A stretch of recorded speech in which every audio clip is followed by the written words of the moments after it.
तर ही लेणी क्रमांक 3 हीनयान पंथाची आहे. आता तुम्ही म्हणाल ही हीनयान कशी? तर हीनयान पंथ हा थेरोवाद म्हणून बुद्धांचा ओळखला जातो, ज्यामध्ये बुद्धांच्या मूर्तीची पूजा अलाउड नाहीये. म्हणजे काय? तर इथे बुद्धांची प्रत्यक्ष मूर्तीच्या ऐवजी बुद्धांच्या प्रतीकांची पूजा केली जाते. आपण जर या पूर्ण वरती या द्वारशिल्पाच्या वरती बघाल तर एक मध्यभागी पूर्ण स्तूप आहे, जो बुद्धांचं प्रतीक आपल्याला दिसतंय.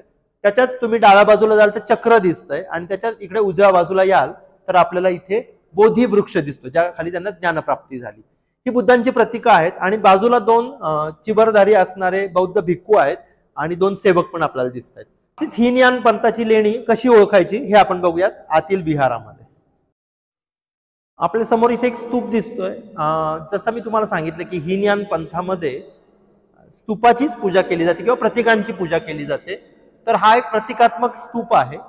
या स्तूपाच्या भोवती बुद्धांची अन्य लक्षणं असणारी प्रतीकं दिली, जसं की गती प्रगतीचं प्रतीक म्हणून चक्र दिसतंय, इथे सिंह दिसतंय जे शौर्याचं प्रतीक आहे आणि हा पूर्ण स्तूप आहे.